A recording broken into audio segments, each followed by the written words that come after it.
গতকাল ময়নাগুড়ির ভোটপট্টি এলাকায় পুলিশের গাড়ি ভাঙচুর ও পুলিশকে মারধরের ঘটনা ঘটে। এই ঘটনায় ময়নাগুড়ি থানার পক্ষ থেকে সুমোটো মামলা রুজু করা হয়েছে।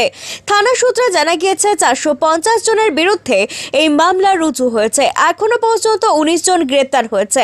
জানা গিয়েছে গত মঙ্গলবার স্থানীয় বাজার থেকে দুই বোন বাড়ি ফিরছিল। সেই সময় গোডাউন মোড় এলাকায় ছোট বোনকে একটি ছেলে শ্লীলতাহানি করে বলে অভিযোগ। এ বিষয় নিয়ে বুধবার রাস্তা অবরোধ হয়। অবরোধ তুলতে গেলে পুলিশ জনতায় খণ্ডযুদ্ধ বেঁধে যায়। উত্তেজিত জনতা পুলিশের গাড়ি ভাঙচুর করে ও পুলিশের গায়ে হাত দেয় বলে অভিযোগ। পরবর্তীতে পুলিশ কঠোর হাতে ময়দানে নামে। কাঁদানে গ্যাসের সেল ফাটানো হয়। বর্তমান এলাকায় বেশ কিছু দোকান বন্ধ রয়েছে। থমথমে রয়েছে এলাকা।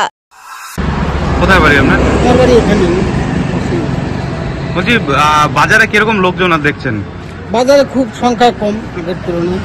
অনেক দোকান তো বন্ধ দেখা যাচ্ছে। এটা আতঙ্কে, কালকের যে ঘটনা ঘটেছে সেই আতঙ্কে অনেকে দোকানপাট খুলছে না, যদি লুটপাট হয়ে যায়, কোনো কিছু হয়ে যায়। কিন্তু পুলিশ তো আছে না, পুলিশ থাকলেও ওরা নিজেরা ভরসা পাচ্ছে না। এই আতঙ্কেই বন্ধ। হ্যাঁ, এই আতঙ্কেই বন্ধ। আপনি কি করেন?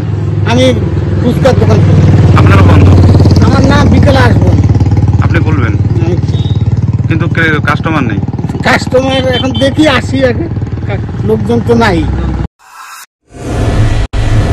আনন্দ সংবাদ, আনন্দ সংবাদ, আনন্দ সংবাদ। আপনাদের বিশ্বস্ত জলপাইগুড়ি অ্যাকোয়া সার্ভিস এখন স্থান পরিবর্তন করে দিশারি মোড়, ফার্স্ট ফ্লোর, জলপাইগুড়ি। এখানে আপনারা পাবেন ইউরেকা ফোর্বসের সকল প্রকার অত্যাধুনিক মডেলের ওয়াটার পিউরিফায়ার এবং ভ্যাকুয়াম ক্লিনার। এছাড়াও এখানে রয়েছে Hindware kitchen অ্যাসেম্বলের authorize exclusive showroom এবং অথরাইজ সার্ভিস পয়েন্ট। উন্নত মানের আধুনিক ডিজাইনের কিচেন চিমনি পেতে আজই চলে আসুন আমাদের শোরুমে। পাবেন সেলসের পাশাপাশি সার্ভিসিং এর পরিষেবাও। যোগাযোগ করুন 9832037090 এই নম্বরে।